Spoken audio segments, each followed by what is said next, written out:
So we can go ahead and get started if that works for everybody. Okay, great. Thank you guys so much for having us here to chat today. Latrenda and I are really looking forward to it. So I'm Beth Schwanke. I'm with the University of Pittsburgh's Institute for Cyber Law, Policy, and Security. And Latrenda is with Common Cause Consultants. And we are both members of the Pittsburgh Task Force on Public Algorithms, which is what we're here to talk to folks about. So if you guys don't mind, I'm going to hopefully successfully share my screen without trouble. And just we can run through a few slides because I know this is a complicated topic, and so sometimes breaking it down visually can help as well. So anyway, the Pittsburgh Task Force on Public Algorithms is an independent body. We are not hosted by the city or the county, but by Pitt Cyber. And we released a report in March with recommendations for city and county governments. And so that's what we're here to chat about today. So I'm just going to start by playing a quick video. Local governments, including sound okay? And the city of Pittsburgh, are using algorithms to help make decisions. These powerful computing tools rely on data. They can be helpful, but are not always neutral. We can barely hear it. Did you share computer sound when you shared? Okay, sorry. Pittsburgh Task Force on Public Algorithms believes our region should lead the way. Can you mute, Beth? If you mute, I think that might be helpful. Since 2020, the task force researched our local government's experience with algorithmic systems and listened to residents with particular attention to those most likely affected by algorithms. No, never mind. I think the only sound we were getting was guys, your mic. Sorry about the video. Gotcha. We're just gonna skip the video. Forget the video. If you're interested, you can go to our website, which is cyber.pitt.edu /algorithms. So anyway, that's delightful. Okay, let's move on. All right. So just super quickly, right? What is an algorithm? So you guys we can think of an algorithm as a set of guidelines or rules that describes how to perform a task. A recipe is actually an algorithm, but obviously algorithms can get a lot more complicated than that pretty quickly, and do use things like artificial intelligence, for example. So there are all sorts of different kinds of algorithms, but what we at the task force saw is that most commonly governments are using algorithms to predict different types of risks and then using that prediction to help make a decision. So now certainly private sector is using a ton of different algorithms as well, but what we were really interested in is government use. And so we did see a lot of these kind of predictive risk assessments. And so in other words, right, a mathematical process to predict likely future outcomes by analyzing patterns in a ton of data. So let's take a look at what this really means in Allegheny County and in the city of Pittsburgh, what that really looks like on the ground. So Allegheny County's Department of Human Services, for example, uses an algorithm to help predict if a child might later experience an adverse outcome, like needing to be placed outside the home in foster care, for example. The risk score from that algorithm helps child welfare screeners decide if someone should be sent in to start an investigation or not, following a call to a child protection hotline. In Allegheny County courts, municipal judges can use an algorithm that looks to predict how likely an individual is to jump bail, that helps judges determine whether or not somebody should be released before trial. The city police department actually used to use a predictive policing algorithm. It helped to predict hotspots where crime might occur in the future. And then the Bureau would send in extra patrols to those areas. That's actually now suspended in part because of work from the task force and work from a lot of advocates around the city. And so these are just a few examples, right? They're also being used in lower stakes contexts, like when stoplights should turn green, or to help predict the risk of fire in commercial properties. Okay, so why do we actually care, right? I think we all want governments to use data to be informed by evidence. But so Pitt Cyber, where I work, formed the task force 2 years ago because we were really worried that local governments were turning to algorithms more and more to guide their work, but without much real oversight and certainly with very little transparency. Most people we talk to don't have any idea what an algorithm is, and they certainly shouldn't, fair enough, but let alone that our governments are actually using them pretty commonly at this point. And so that really worried us, because if algorithms aren't created and then implemented correctly, there's tons of evidence that algorithmic systems can actually exacerbate bias, inequality, surveillance. And so that's really what we were looking to address, because there are lots of points in the creation, implementation, and use of algorithmic systems where bias can really creep in. Algorithms aren't neutral. We often think of technology as neutral, but it's not, right? After all, who creates technology? So an example of how bias can really creep into algorithmic systems and therefore in the outcomes that they're creating. Algorithms rely on data, as we talked about. That's how they know what to predict. And there's a saying among data scientists: garbage in, garbage out. So what does that mean? If we use historical policing data to decide where to send police, we will almost certainly be sending police to the neighborhoods that have been historically policed or over-policed. And it's not just bad data that can lead to bias in the use of algorithmic systems. The report actually, which is also on our website, talks through a bunch of the areas where you can see bias creep in and other concerns that the task force, Allegheny County residents, and others have about the use of these systems. And so because algorithms are only going to become more and more common as tools of government going forward, we wanted, and we hope that everyone will want, to make sure that the city and the county are really deploying them in the right ways. Now, I want to be clear here, right? Algorithms and government algorithms are not all bad. And actually, there are agencies in our region, like Allegheny County Department of Human Services, that are really using them in ways that the task force found to be a valuable model of appropriate processes that other agencies should consider. And these systems can really help government, right? They can help streamline decision-making, conserve resources, and they can take in and make sense of a ton of data that humans just can't in sheer volume.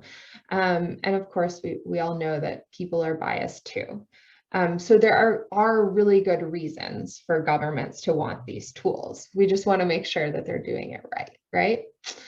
So that is the background of this work, why the task force was formed, why we hope you'll care about it too. And here are the people involved. Sorry, there were a lot, so I know this is a little hard to see. And again, it's also on our website, which I'll put in the chat. But you can see we had a wide range of experts and leaders from around the county. And we also had a panel of folks from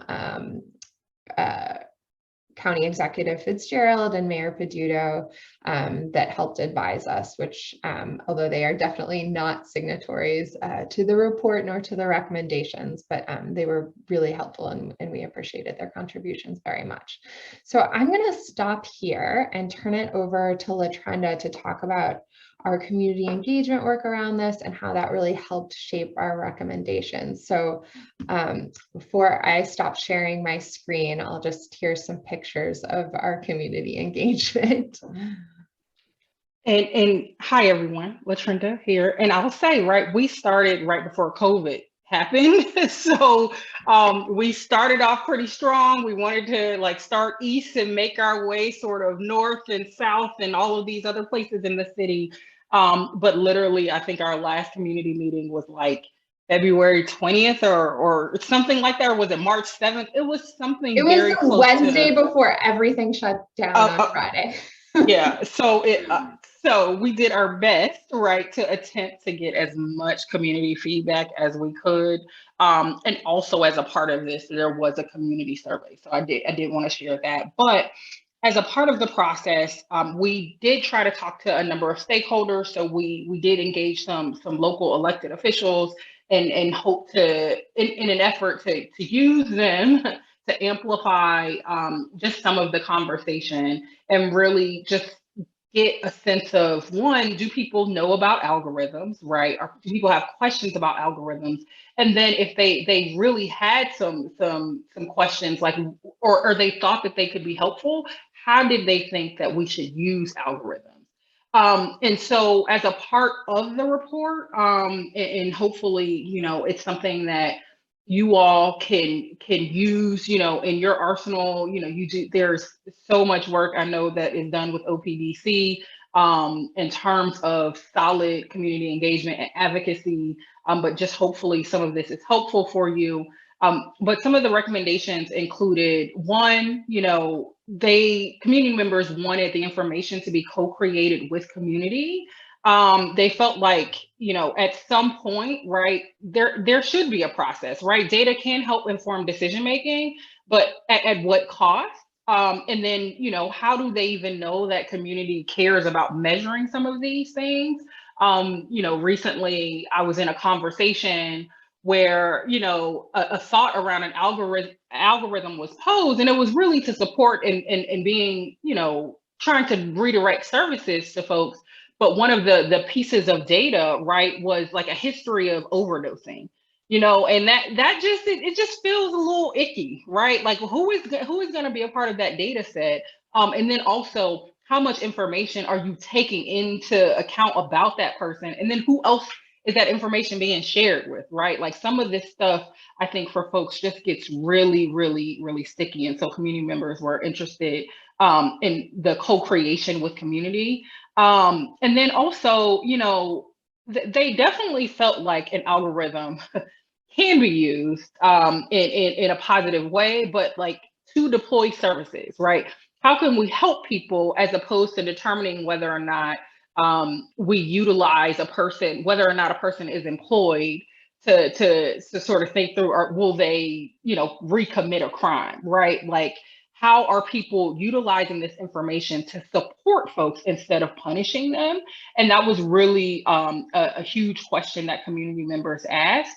The community also expressed that it was vital for them to know who creates and controls the algorithms. So as it relates to the data, right, like where does that go? And then who controls that information? Who controls all of that? Who sits with that? And then is there a constant back and forth process on, right, the creation of the algorithm, the deployment, and the outcome? I think we, as Beth sort of referred to, right, like we know historically, data scientists are white men, right? And so you're only getting a certain perspective as it relates to like, what is the data that's needed, right? What's the data that's supposed to come out of it? And how are we thinking about that in the creation of these algorithms and the problems that we're hoping to solve? And so a few questions that community members pose: how might we create an algorithm that reflects what we value as society? How might we educate our community on the purpose of an algorithm and its continued use? And how might we include the voices of those that are most impacted by the algorithm in the process of its development? And again, they didn't say we don't need them, right? No one said that, but there was this idea that like, who's involved in the process, right? And why can't there be some shared responsibility and accountability as a part of this process? So just wanted to share an overview of what we heard from community. I don't know if there was anything else that I should add to that in particular, Beth, but feel free to jump in. and sort of maybe share recommendations if we want. Yeah. No, that was, I mean, yeah, just to echo what LaTrenda said, like for us, the themes that emerge over and over and over again, and everyone we talked to was kind of like, community needs to be involved. We want algorithms there, but for positive purposes, not punitive. And then just this big emphasis on transparency. And I don't know about you, LaTrenda, but like when we started this process, I actually thought we were going to hear a lot more of like, no, we don't want algorithms. And so was surprised by how open people were to them, as long as they were done in a way that felt that truly did bring people in and encourage. So to our recommendations. So I mean, you know, based off of what we were hearing from community, as well as the expertise in the task force itself, and all sorts of research that was ongoing, you know, this is what we all came up with. Generally, what we want is we want our local governments to be more transparent, more accountable, and get and actually use public feedback when considering algorithmic systems. You know, the task force said that it was especially important that government encourages meaningful public participation, and that public participation is really commensurate with the risk level of the system. So the more high risk a system is, the more government should really be seeking to hear from the public. And not just like once for form's sake, but continuously and throughout the life cycle of an algorithm. And so other kind of related recommendations was encouraging publication of baseline information around a proposed system, and really other efforts for enabling public understanding and allowing for accountability. And we also really think that it's important that the government doesn't just rely on internal scrutiny of these systems, which is what we saw in some agencies, and instead looks to receive external reviews and assessments, especially if the system is high risk. So I would say this is all actually a pretty light touch to an approach to algorithmic oversight. It could really be a lot more aggressive. And we certainly considered a bunch of different scenarios before ending up on this as our set of recommendations. You know, to the task force, this kind of lighter touch approach made sense as a first step for our region. But everyone really agreed that this isn't necessarily the be all end all or the last thing that should happen. Assuming these recommendations are implemented, we do think it's critical that the approach be reassessed down the road to make sure that it's enough. And so, you know, we really aimed with these recommendations to kind of facilitate a balance of mitigating potential for harm and creating an environment for more equitable use of algorithms, but also with ensuring innovation for the good of residents, right? We didn't want to just, you know, make it so onerous and so difficult that agencies weren't willing to pursue algorithms. So anyway, we're excited about the report and these recommendations. We hope that you all like them too, and share them and encourage the city and the county to put them in place. So that's kind of, you know, we're happy to take any questions you all have, talk about anything related to this.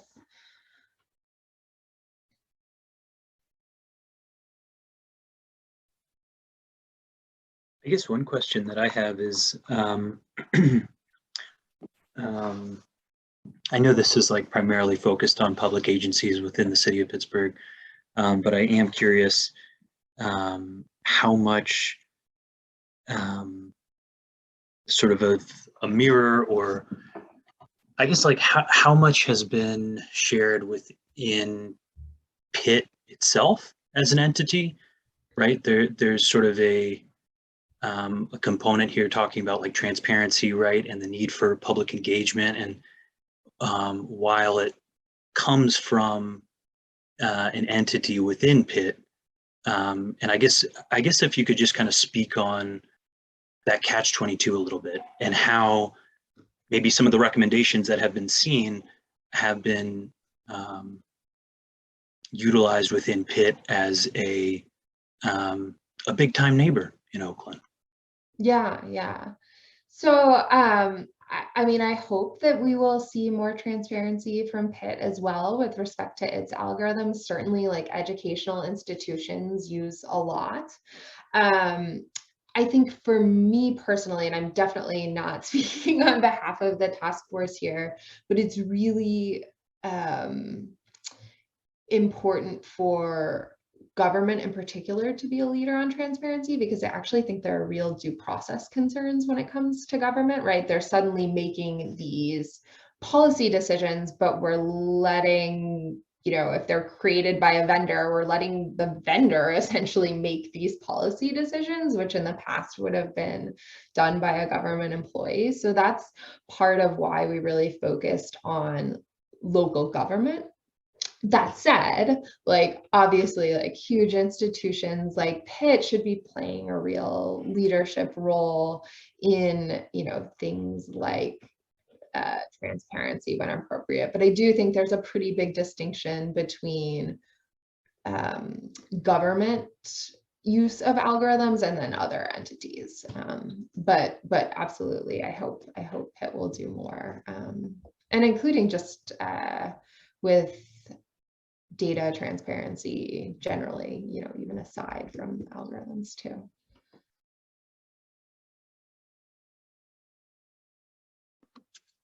Hey Beth, thanks for kind of synthesizing, these 2+ years of work, and it seems like a lot's gone into it. I'm wondering, this is an area I think about a whole lot on my own, admittedly. I'm wondering if you can kind of talk about, what happens with like the approach you just laid in the recommendations. Is this something that is going to be a guideline for government? Is it something that could be legally enforceable? Like kind of just wondering if you could explain the trajectory a little more. Yeah, so we explored creating model legislation that the city and the county could consider taking up. We ended up not doing it. We did take this lighter approach of like, here are best practices, here are our recommendations to the city and the county.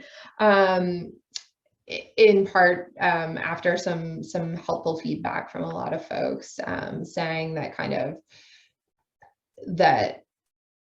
creating yet another body for oversight would not be helpful and would actually,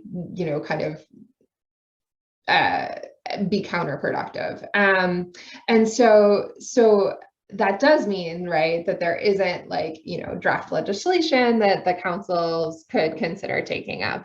But I do think there's lots of ways for the city and the county to really look to implement these. They are pretty concrete. Like, for example, like creating a website that would inform folks about what the various algorithms in use are. Stuff like that doesn't exist right now. And so for some of these algorithms, you can get a lot of information. DHS, as I mentioned, has been pretty transparent. You can go to their website, you can get a lot of information.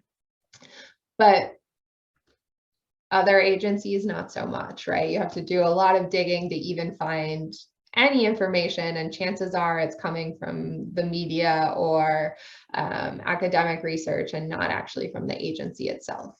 So even just things like that. Oh, sorry, did I? Yes, yeah. Trying to put in the chat an example of how the Allegheny County's Department of Human Services has been really pretty transparent around their algorithmic tools. And they have a bunch beyond what we mentioned, one of which is the child welfare tool. They also have another tool called Hello Baby. They're working on some others as well. And so I do hope that the city and the county are going to take these up. The city has been, I think, really interested, particularly through the Department of Innovation and Performance, and seeing how they can apply them. And so I hope we're going to see more, but we also hope that, you know, community groups like this one and others will raise their voices to this too, and, you know, tell the city and the county, you know, this isn't something just coming out of like a bunch of academics, like this really matters, and like we see how this matters and we want you to do something about it. And we think that transparency and accountability and genuinely including people as you consider these tools matter.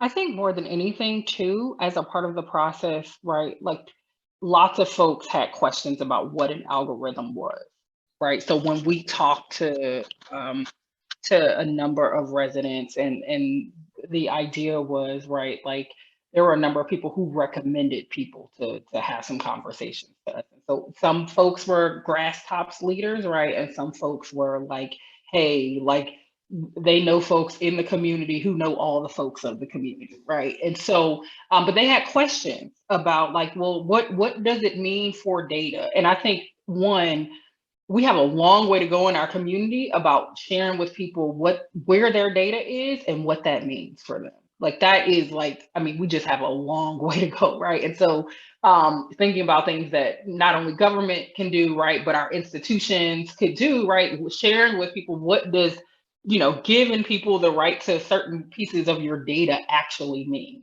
Because it's very hard to start the conversation about algorithms when you don't even know what's being shared, right? At all types of levels. And so, you know, I hopefully some of this, right, gives people some language to be able to access about these issues, and for people to just ask more questions, because, you know, as a part of this process, and I don't know, I know Beth maybe can't share, right? But there were, like she said, there were folks who were resistant to this extra layer, right? And maybe that wouldn't be helpful, but people still need to know, they still need to be able to ask questions about this, right? And so, you know, being able to ask questions about, you know, who's collecting information and where does it go and what is it being used in? Like there needs to be more of a process like that for public institutions, for all institutions. Well, and I'll add to that, LaTrenda, like we weren't surprised that, like, you know, that people didn't know what algorithms were, or that people didn't know that our governments were using them. But what did surprise me was that a lot of service providers to agencies didn't know that these algorithms were being used. And that, like, that was concerning, I think, too, right? Because it was, you know, on things that was affecting their everyday work, and they had not ever heard of these tools that the agencies are pretty reliant on in some cases, and you know, are very much a part of their processes. So I do think, like, there is as LaTrenda, exactly as you said, like a really long way to go in terms of, you know, what's the next step beyond just transparency too, for those places that are already transparent, and thinking about, like, how can we make sure people actually understand what's going on and know what's going on. And to that end, like when we ran a survey, one thing that really interested us is that our first question was like, have you heard of an algorithm? Like, it was something to the effect of, like, do you know what an algorithm is, or do you know that local governments use algorithms? And the vast majority of people said, nope, had no idea, right?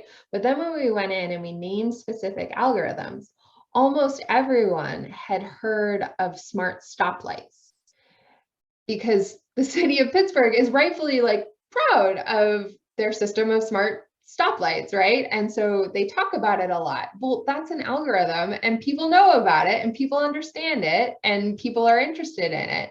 Yet somehow, like, we can't also talk about these other algorithms. So anyway, it indicated to us, like, that actually the city and the county are perfectly capable of sharing information about algorithms, and people want to know information about it. And so anyway, small data point, but I thought it was pretty telling.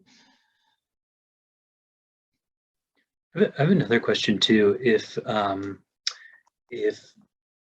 guess what were the boundaries considered when thinking about algorithms? So like when we were talking about policing, this sort of the whole idea around body cams, and right, that's a lot of data, right? That's a lot of footage. Like, would that be considered an algorithm, or would the kind of like yeah, just curious to hear your thoughts on so some of that that is like such other type of stimuli and data. Yeah. So that is such a good question. And I will tell you, like, the task force spent an inordinate amount of time trying to define algorithm, because like you could define it, like you could include Excel spreadsheets, right? Like that have formula. That's an algorithm in a lot of ways, right? And so what we were trying to do is be like, okay, like what are the confines of what we're concerned about? And so we do have like kind of a lengthy legalistic definition in our report, but what I would say about body cams, for example, is the moment at which this task force is concerned about them would be when facial recognition technology is run on that footage, that data. Not to say that there aren't other like huge important pieces, including lots of privacy, et cetera, about body cams. But that would be kind of the moment that we would think like, oh, like let's be careful on this. And actually one of the recommendations in the report is to be very careful with facial recognition. I'll say there's probably a pretty, there was a split on like, should there be an outright ban? Should there not? And so you'll see the language we ended up with is like, please don't, but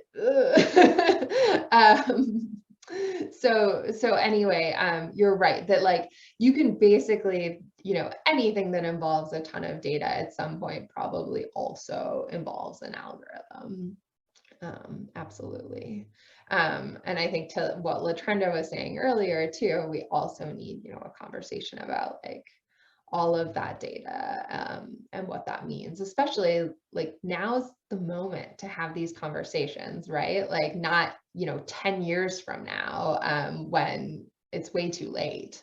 And certainly, I mean, I think that's true with facial recognition, with algorithms, with data writ large, with all of this stuff. We're kind of at a real moment where it's important to at least start to put down some guidelines and markers. That's another kind of follow-up question I have too is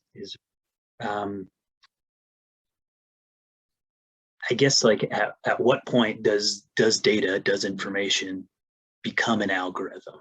And how is that sort of defined? Like, again, if we're using the police cam, body cam footage as an example, right? All of their interactions are being recorded. Is that just considered data, or is it like the review of it? That is when it goes from being like, okay, this was an interaction, this was data, and now the reviewing of it is what takes it to an algorithm. So I think you could definitely like have dispute around that. For the task force, it would be kind of the moment there was an automated review, whether it was like applying facial recognition technologies or some sort of other automated review, if that makes sense. I'm trying to think what that would be in that context, but maybe, I suppose there would probably be lots of things beyond facial recognition too, that somebody would use that data for and apply some sort of automated system to. And I will say, like, when we look at government use of algorithms, whether with respect to facial recognition technologies or any of the ones we explored more in depth, I think that there's also reason for heightened concern whenever there's not a human in the loop. So a lot of these things, like as long, you can hope that there is a moment where a human is genuinely reviewing the outcome and has the like personal agency to question that outcome. Yes, to understand like what actually went into that decision and like, you know, really provide a human level of oversight. And so sometimes that's the case and sometimes that's not.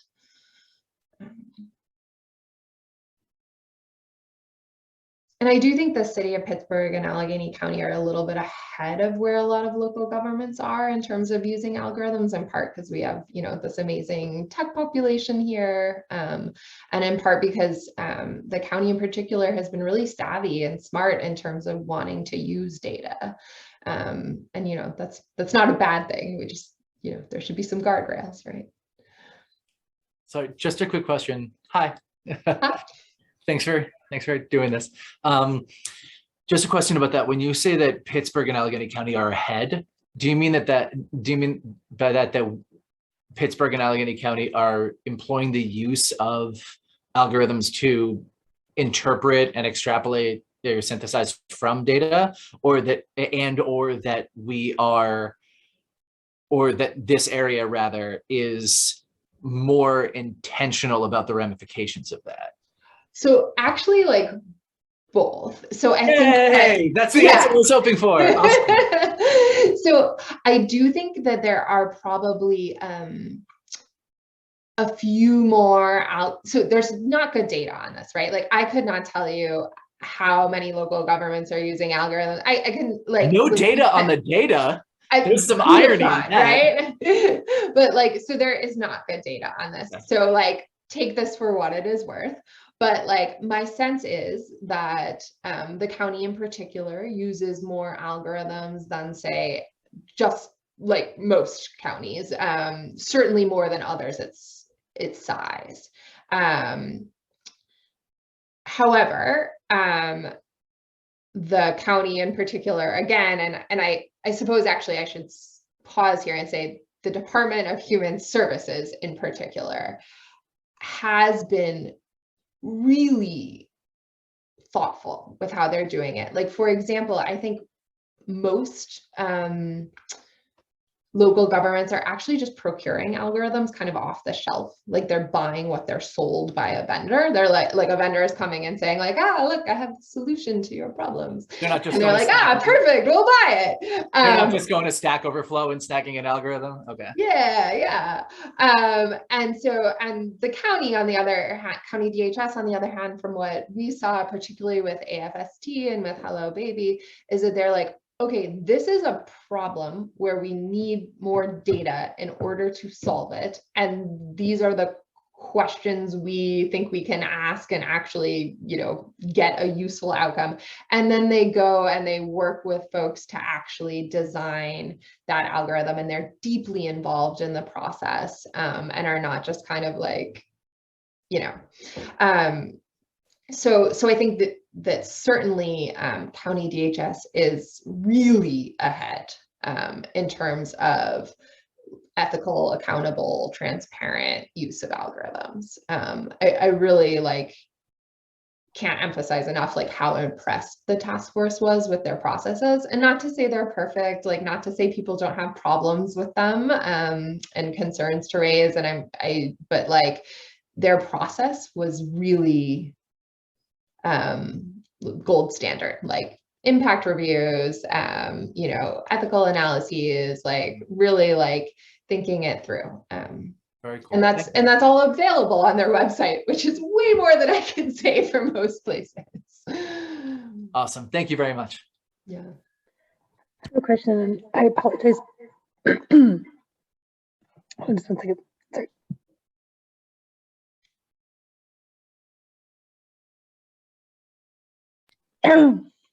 Sorry, I just had a question, and I apologize if you already addressed this earlier. I had to kind of step away, and I've been kind of listening from afar, but coming back, and I might have missed a few things.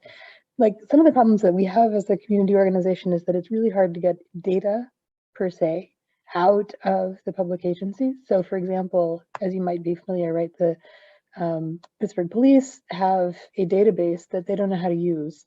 and they are unable to extract information from it on any kind of useful basis. Like there is maybe one person at the city who knows how to pull information out of the police databases, but the individual precincts where they compile all the blotter information, they literally, if they wanted to tell us what happened in Oakland in a given month, would have to go back to the binder where they print out the daily output, and they would be like 1, 0, 13, and then they would like tally it up by flipping hand on a piece of paper. And that's not data. It may be information at some point, but it isn't anything that you can manipulate until you can actually pull it out into a database where you can actually, like, you know, slice it a couple different ways, right? And so I'm just kind of curious, like, to what extent have you found that to be an issue in our area? Like, we've had occasional, like, you know, my memory is, I'm old, so my memory is going back, you know, a good 15 years in this case, right? Where Code for America was coming to Pittsburgh being all like, no, we can like make your city transparent and we can build into all of this stuff. And I'm like, you know, data what? Everything here is ballpoint pens and index cards. Like, there is no data to put online. Like, you would have to do, like occupancy permits, for instance, which we work with a great deal here, are scanned pieces of paper that have not even any visual consistency as to where the data would be located on that piece of paper that you could train a computer to actually extract as actual data. So if you look up somebody's occupancy permit, it's a handwritten note from 1956, you know, with like scribbled addenda into the side, and part of it might be missing because it got wet at one point, and like that's what you have. And if you, or you don't have that, and therefore you don't know, it may not exist, who can say? And so there's so many lacunae that it's really hard to build any kind of robust data set that you could, for instance, have an algorithm that had any kind of predictability or reliability to it. And so I'm just kind of curious to know to what extent you already batted up against that. No, so that is like so rich, and I want to like say like 20 things in response, but like, so the first of which is, I think the county has much better data than the city. And so that's just like, I'm not quite sure the history of why that happened, or like, I don't, maybe you guys might know, I don't, but do you know? Because I'm so curious why that is.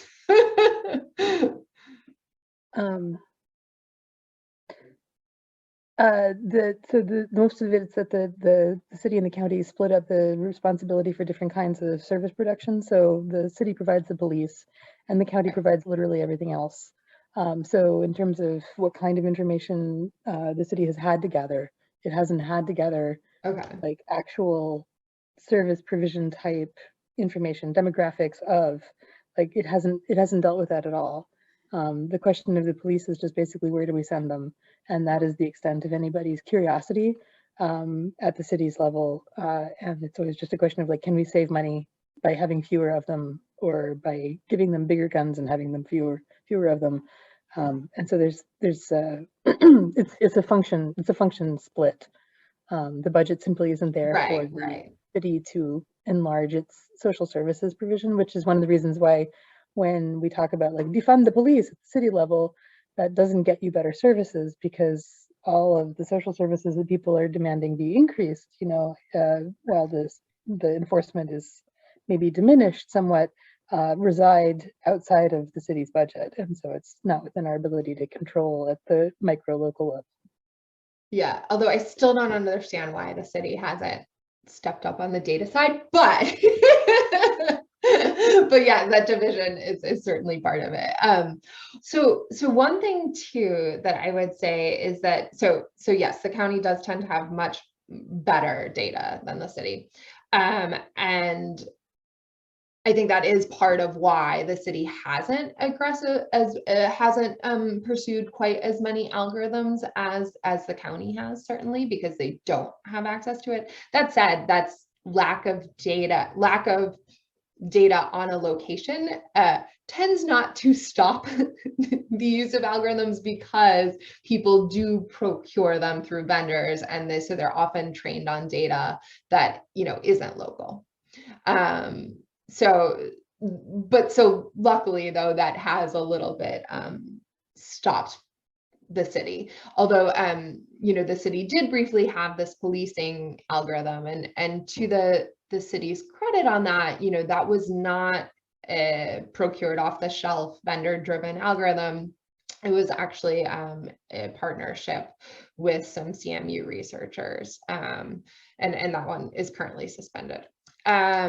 So one thing, you know, to your point about employees, is that like very much goes to another big problem with using these algorithms, is like, if you're going to use algorithms, you need a workforce that can question them and can like actually use them effectively. Like we saw places, this doesn't happen in Pittsburgh, but does happen elsewhere, where they'll have an algorithm, for example, that was developed for like pretrial services for bail. Like should this person be let go with bail, or should they be held? And they started to use it for sentencing decisions too, right? And it wasn't designed for that. So even if you had the best algorithm in the world, the fairest, like least biased, all of these things, like if you're using it for another purpose, that's a problem. And so I think, you know, if the city and the county want to be, you know, upping their use of algorithms, and I don't know that they do, right? Like, we need people that can actually use them and interrogate them, or at the very least, like feel empowered to ask questions about them.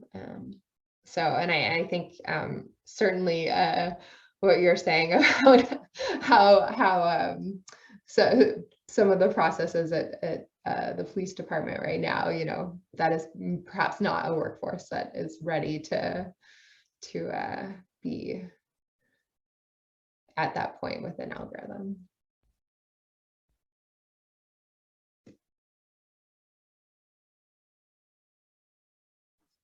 Beth, I'm curious. And you know, you talked about how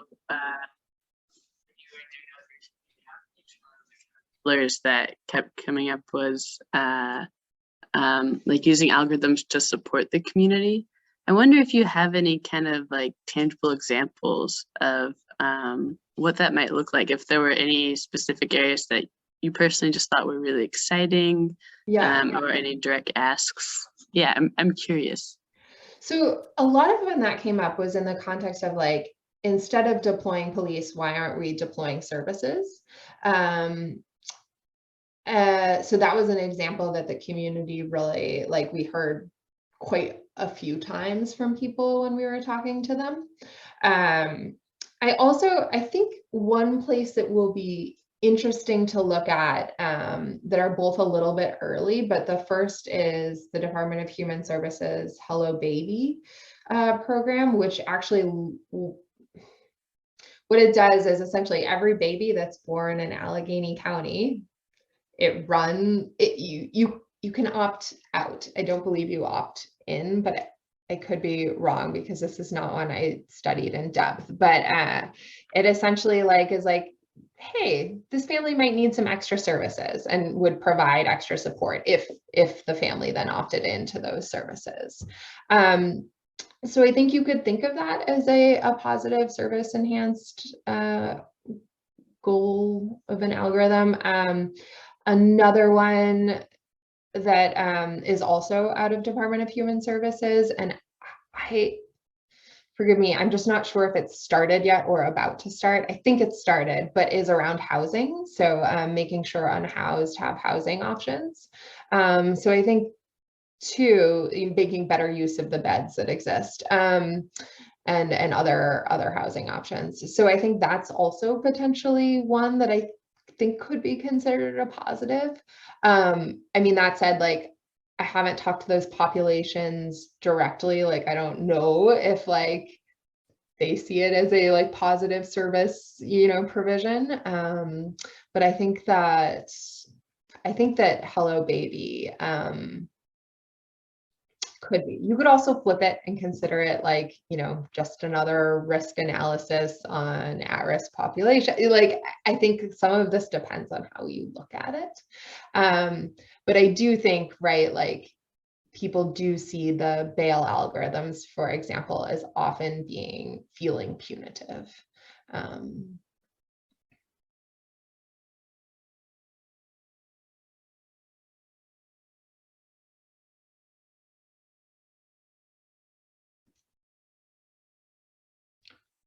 All right. Well, I don't want to keep you guys, but like, thank you so much. And thank you for your super smart, awesome questions. And I don't know.